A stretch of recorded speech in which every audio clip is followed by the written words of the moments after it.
මේ model paper class එකේ 6 වෙනි පේපර් එක අපි කතා කරනවා. පළවෙනි ප්‍රශ්නය සීමිත පොදු සමාගමක පොදු පරමාර්ථ මූල ප්‍රකාශ සම්බන්ධව කුමන ප්‍රකාශය නිවැරදි වේද? නිවැරදි කහන්න පුතා.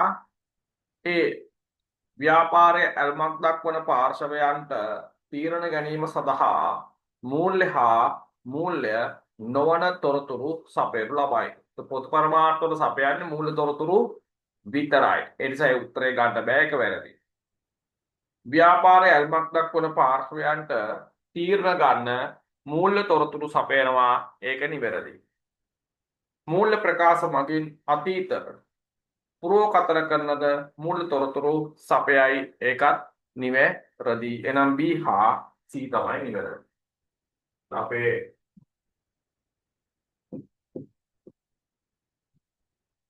මොඩල් පේපර්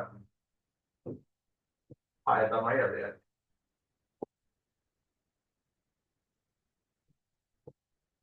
ඒ 3 එකට එන්න 3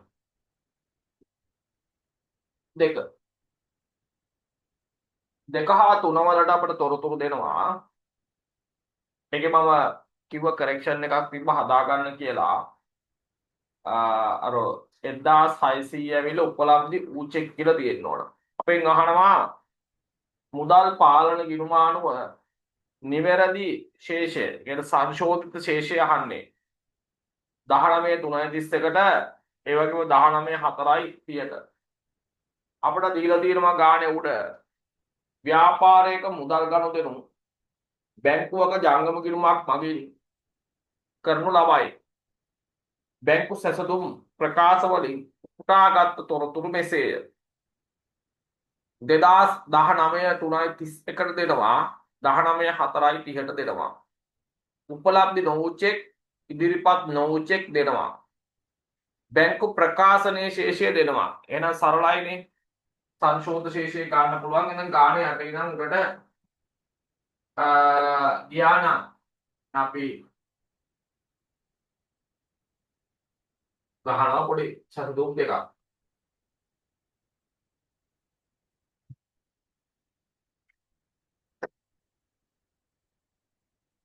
මේක අපි හදනවා සැසඳුම් පත්‍රයේ මාර්තු වලට.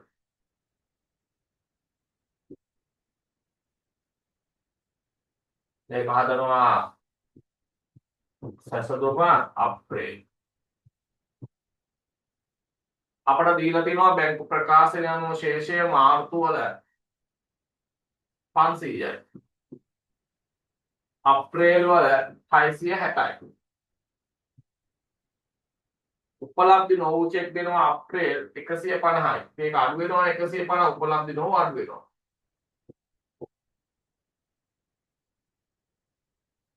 මාර්තු වල නෑ. ඉදිරිපත් නොවූ චෙක් මාර්තු වල 30යි. එක 100යි, එක එකතු වෙනවා. නිකුත් ඉදිරිපත් නොවූ 100යි. අප්‍රේල් වල 140යි.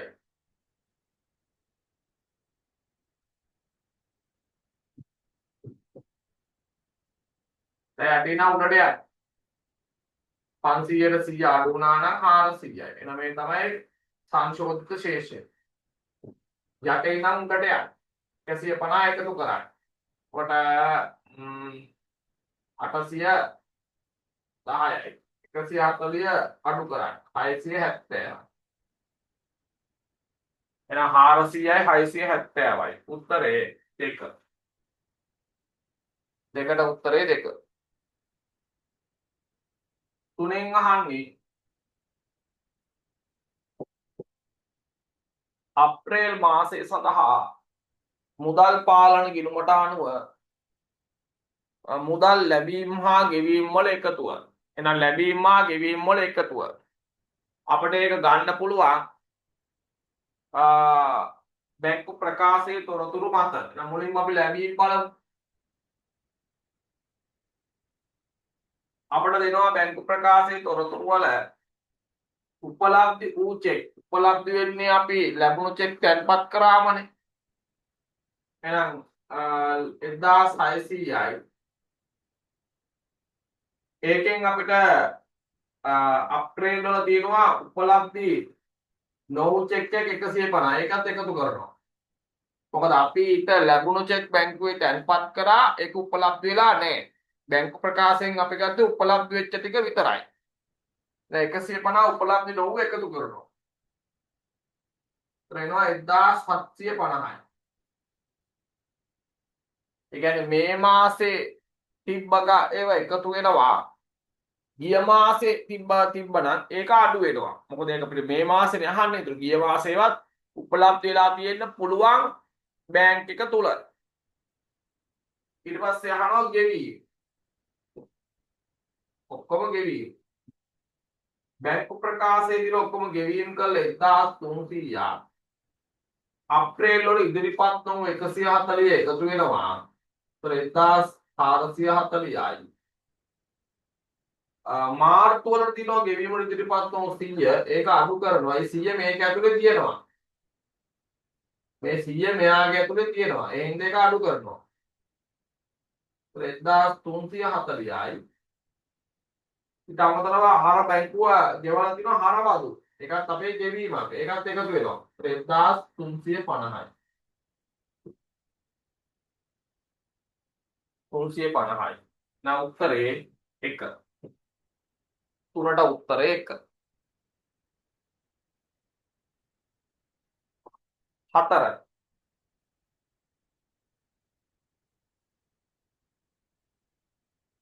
හතර සහ ප්‍රශ්න 5 කියන ප්‍රශ්න දෙක නම් මේ තොරතුරු ටික ගන්න කියලා තමයි අපට කියන්නේ.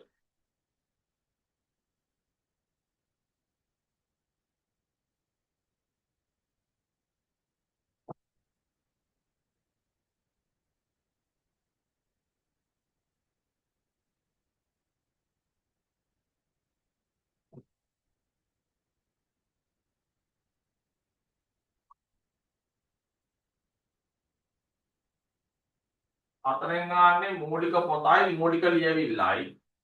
පහෙන් කියන්නේ ටික් එක දාන්න තියෙනවා.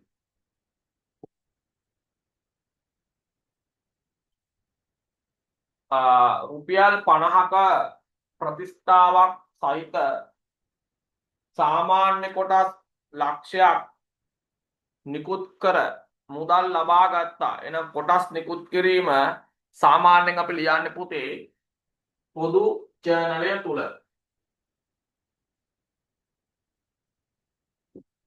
ඒකේ මූලික පොත ලියවිල්ල ජර්නල් වවුචරය.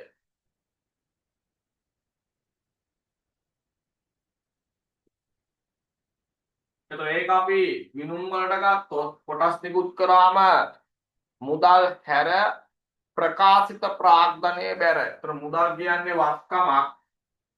ඒකට වත්කම් වලට ටික් එකක් එන්න ඕන. ඊළඟට හිමිකම් වලට ටික් එකක් එනවා. 2. වසරේ බදු තක්සේරුව 3,20,000ක් වන අතර පෙර වසරේ ඌණ බදු වෙන් කිරීම 30,000යි. එහෙනම් බදු වෙන් කිරීම. මේ කියන්නේ මේ ගැලපුම් සටහනක්. ඒතර ගැලපුම් සටහන් ලියන්නේ අපි පොදු ජර්නලය තුල.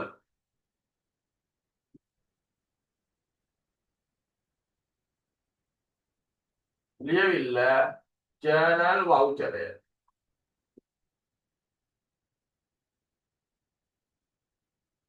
උත්තර බදු වෙන් කිරීමක් කරනකොට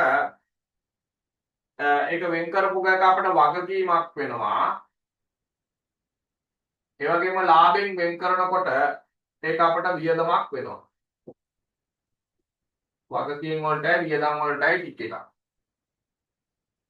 3. රුපියල් 80,000ක අතුරු ලාභාංශ ගෙවනවා. તો ලාභාංශ ගෙවුවම ඉස්සරහට වෙන්නේ ඒක මුදල් පොත බැර වෙලා රඳවාගත් ඉපයුම් තමයි හර වෙන්නේ.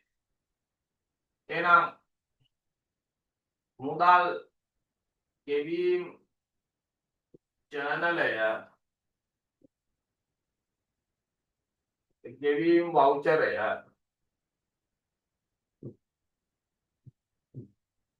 සමාගම් පාඩම සම්බන්ධ පොඩි දැනුමක් තියෙන්නේ.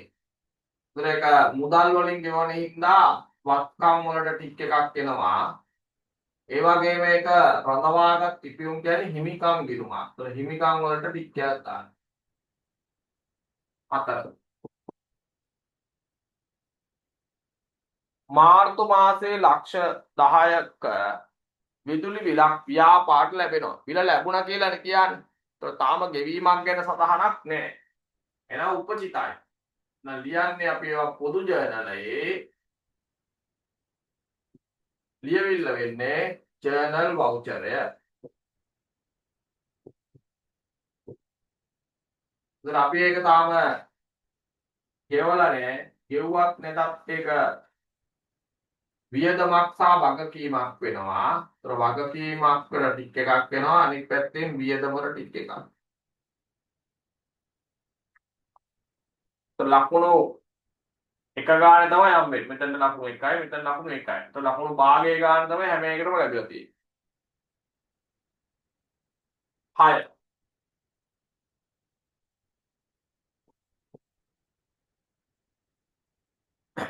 ගිණුම්කරණයේ මූලික අරමුණ වූ තීරණ ගැනීම සඳහා තොරතුරු සැපීම. පහත කුමන පාර්ශවය වෙනුවෙන්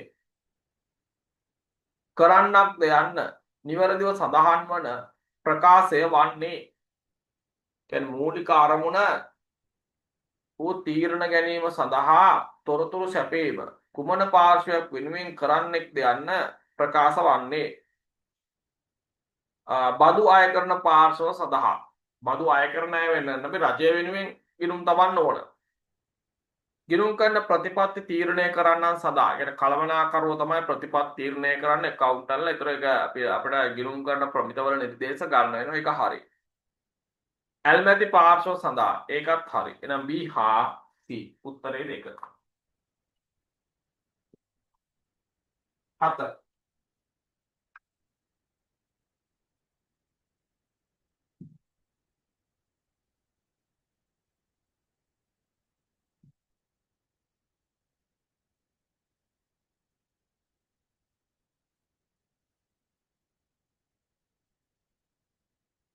අපෙන් අහන්නේ උඩින් දීලා තිනවා සංකලනගේ වෙළඳ ව්‍යාපාරය 2018 3:31 අවසන් වසර සඳහා තොරතුරු දෙනවා දහස් වලින්.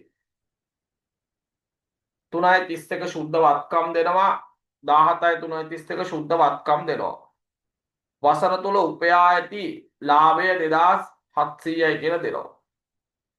වසර අග ශුද්ධ වත්කම් ගණනය කරද්දී ලැබිය යුතු රක්ෂණ වන්දි 80000ක්. එතන 8000යි කියලා තිබ්බේ මම 80000 කරගන්න කිව්වා. සැලකිල්ලටගෙන නැත. ඒ අනුව සංකලන විසින් සිදු කළ ගැනෙලි කොපමණද? අපෙන් අහන්නේ ගැනෙලි. එතකොට අපිට ගානේ දීලා තියෙන තොරතුරු මොනවද? ශුද්ධ වත්කම්. එහෙනම් ගානේ යන්න වෙන්නේ මොන පැත්තෙන්ද? ශුද්ධ වත්කම් ප්‍රවේශේ. දැන් සූත්‍රය කියන්න ඕන ශුද්ධ වත්කම් ප්‍රවේශේ සූත්‍රය ලාභය සමානයි NA2 ඍණ NA1 ධන D ඍණ AC. 18 3:31 කියලා කියන්නේ වසර අග ශුද්ධ වත්කම් දෙනවා 5375යි. මුළු ශුද්ධ වත්කම් දෙනවා 3250යි. අපෙන් අහන්නේ ගැණිලි. අමතර ප්‍රාග්ධනය කියන්නේ බිඳුවයි. ඒ වගේම ලැබිය යුතු රක්ෂණ වන්දි අරන් සැලකිල්ලට කරන්නේ නැහැ. ලැබිය යුතු රක්ෂණ වන්දි කියන්නේ වත්කමක්. ඒක මෙතන අග වත්කම් වලට මේ 80 එකතු වෙන්න ඕන. ලාභය දෙනවා 2700යි. 5375ට මේ 2080 එකතු වුණාට පස්සේ එනවා 5455ක්.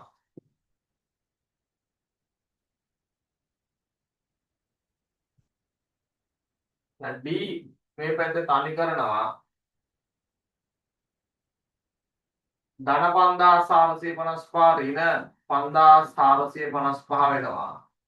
ඍණ 3250 ධන 3250 වෙනවා. එතන මේක සුළු කරා නම් D වල අගය එනවා 495යි.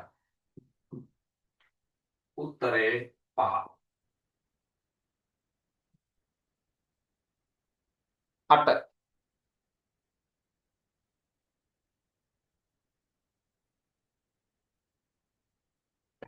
අපිට කියනවා දල්ප ධාතුගේ ව්‍යාපාරයට ණයගැතියන්ගෙන් ලැබීමට තිබුණු ලක්ෂයක චෙක්පතක් 10000ක වට්ටමකට යටත්ව චෙක්පතකින් ලැබුණා. බැංකුව විසින් මේ චෙක්පත අගරු කරන බව දැනුම් දුනා. ණයගැති පාලන කිරීමේ ශේෂයට වන බලපෑම. ඒතර යා ණයගැතිය දෙන්න තිබ්බේ ලක්ෂයයි.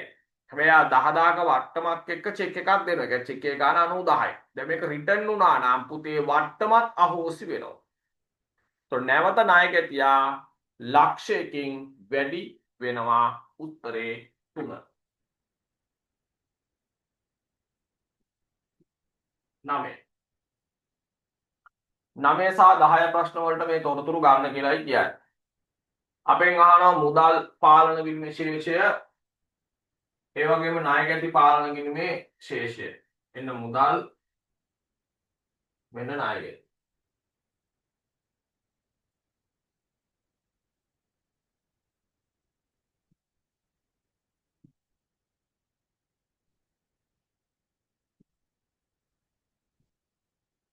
දහයෙන් අහන්නේ මූලික සටහන් පොත් ටික පිළිවෙලින්. උඩ කියනවා දහනායකගේ ව්‍යාපාරයේ ගනුදෙනු පහත දැක්වේ.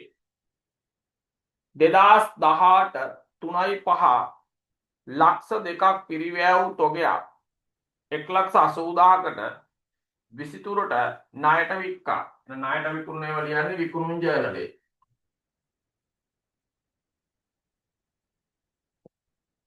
ණයට වික්කනම් විකුණුම් බැර ණයගැටියට හර වෙනවා 180ක්. දහස් වලින් 3.10 75000ක තොගයක් ණයට ගත්තා නම් ඒක ලියන්නේ ගැනුම් ජර්නලේ.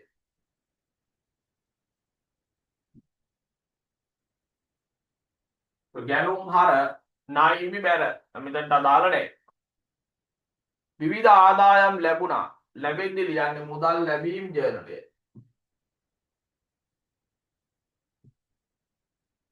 ලැබුණා එන මුදල් හර වෙනවා 8ක් විවිධ ආදායම්.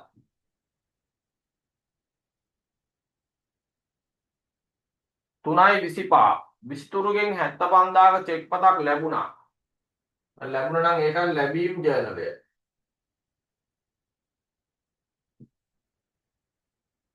විස්තුරු කියන්නේ බාණ්ඩ කලින් ණයට වික්ක ණයගැටියෙක්ගේ මුදල් ලැබුණා.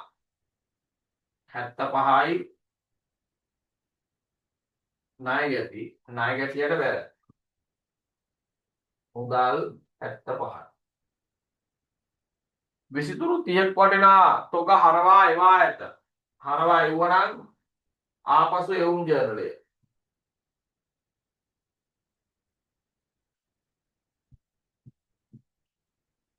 එවුම් ජර්නලය. ආපසු එවාදී ආපසු එවුම් හර ණයගැටියා බැර.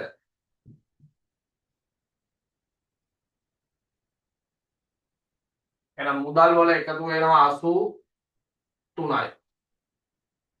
ණයගැටියා 180යි 180ගෙන් 105ක් ගියා නම් 75යි. දැන් 83000යි 75000යි උත්තරේ 5. 9ට 5. 10 විකුණුම් ජර්නලය ගැනුම් ජර්නලය මෙතන අංක දෙක උත්තරේ ගෙවුම් ජර්නලය කියලා තියෙන්නේ ගැනුම් ජර්නලය වෙන්න ඕන. ලැබීම් ජර්නලය ආපසු එවුම් ජර්නලය උත්තරේ 2. 10ට උත්තරේ 2. හරි. දැන් බලලා ලකුණු 40න් කීයද කියලා දාගන්න. ඊළඟ අපි එනවා ඒකේ EQ ප්‍රශ්නෙට. ගිණුම් කරන සමීකරණ පාඩමෙන් තමයි දාලා තියෙන්නේ. ලකුණු 20ක් දෙනවා. සුද්ධ වත්කම් මත ලාභය හොයන්න කියලා කියනවා.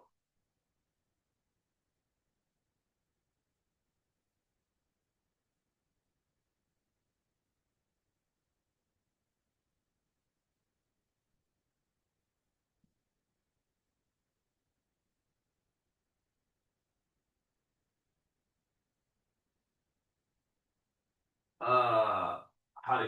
පළවෙනි ප්‍රශ්නේ අපිට දෙලව සමීකරණයක් දෙනවා. ඒක මුලින් ගහ ගන්න ඕන.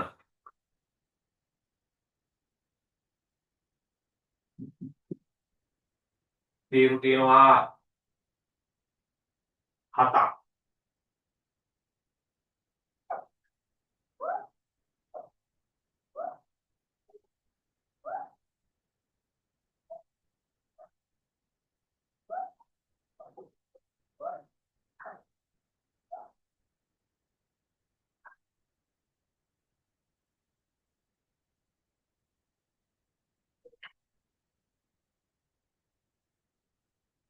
පළවෙනි එක දීපල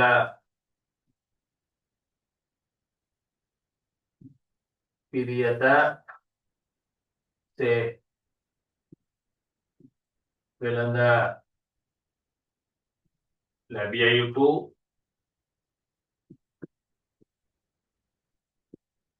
තොගය මුදල්.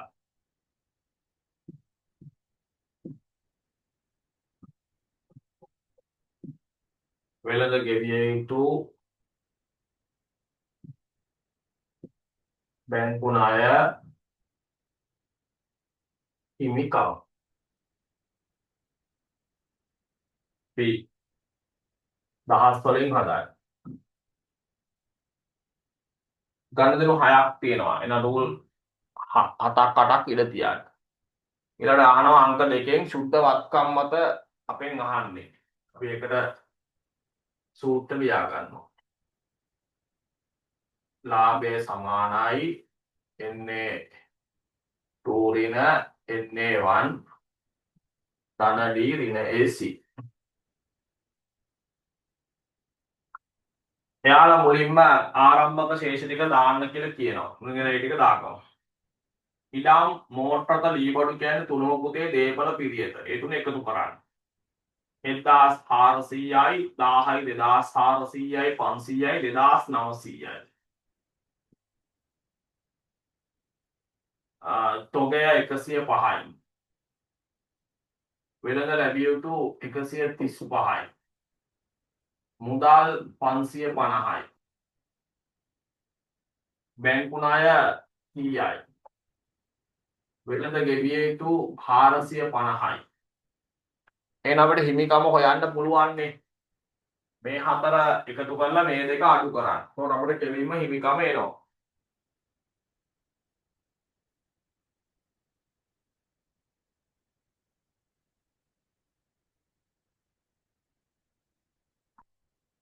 එතකොට 2900යි 135යි 105යි 550යි එකතු කරාම 3690යි. එකෙන් අඩු වෙනවා 550. 3140යි. ඒ තමයි මුල සුද්ධ වත්කම්. දැන් මෙතනට දානවා NA1 3140යි.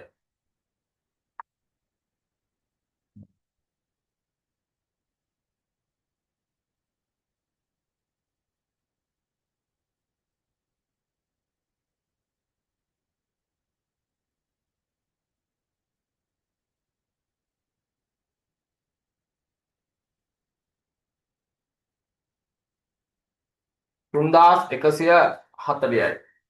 හරිද? මේ අපි මොඩල් පේපර් 6 EQ ප්‍රශ්නය කරන්නේ. හරි.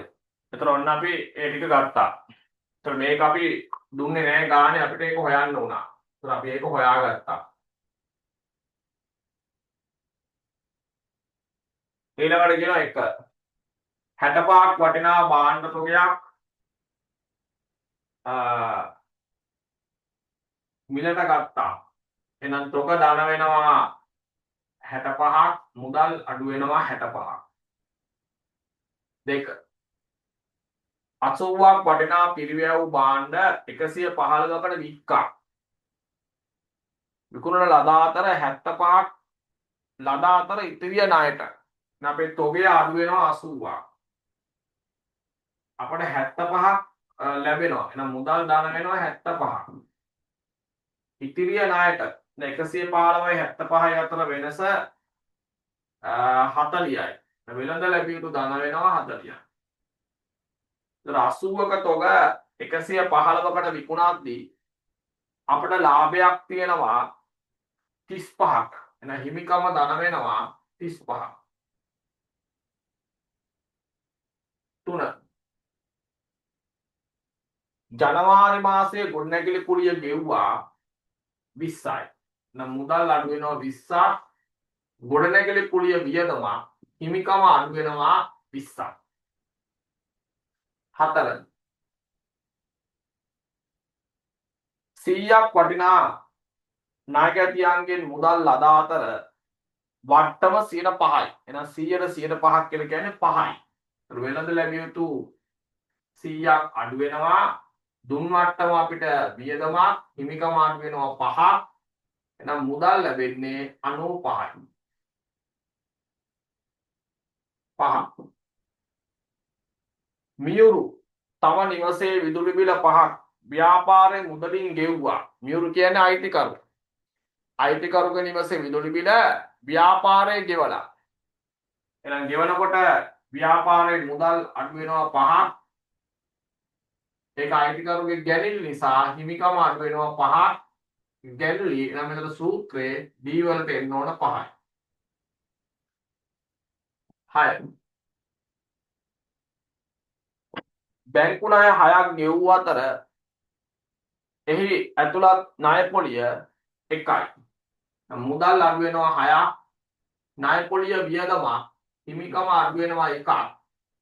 එහෙනම් බැංකු ණය අඩු වෙන්නේ 5කි. ගාන තොරතුරු එපමණයි. අපිට අමතර ප්‍රාර්ථනා කරන කිව්වේ නෑ බිඳුවයි හිමිකම් තීරුව එකතුව ගන්න. එතකොට අපිට එනවා ඉන්නේ 2. 3140ට එකතු වෙනවා 35ක් අඩු වෙනවා 25යි 31ක්.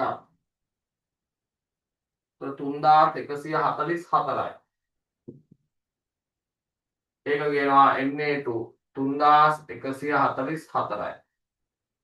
3144යි 3140යි අතර වෙනස 4යි. ගැනිලි 5 එකතු වුණා නම් ලාභය එනවා 9යි. 9 9000යි. ලකුණු වෙන් වුණා. පළවෙනි ප්‍රශ්න පළවෙනි මෙතන ආරම්භක ශේෂය මෙන්න මේක හඳුනාගෙන තියෙනවා ලකුණු 2යි. පළවෙනි ගණන් දෙනුවට ලකුණු 2යි. දෙවෙනි ගණන් දෙනුවට ලකුණු 4යි. තුන්වෙනි එකට ලකුණු 2යි. හතරවෙනි එකට ලකුණු 3යි. පස්වෙනි එකට ලකුණු 2යි. හයවෙනි එකට ලකුණු 3යි. 1යි 4යි 8යි 10යි 13යි 15යි 17යි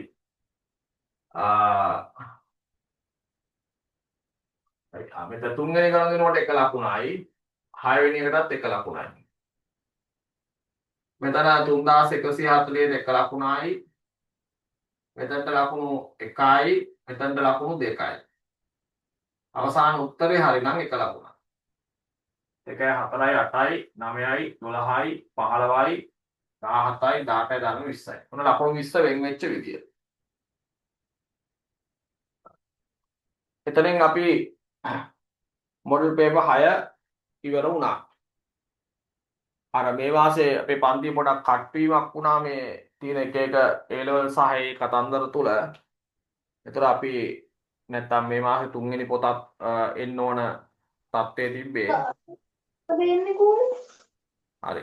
එහෙනම් අපි ඊළඟ සතියේ මොඩල් පේපර් 7 කරනවා. ඊට පස්සේ 8 වෙනි එක කතා කිරීම කරනවා. හරි. එහෙනම්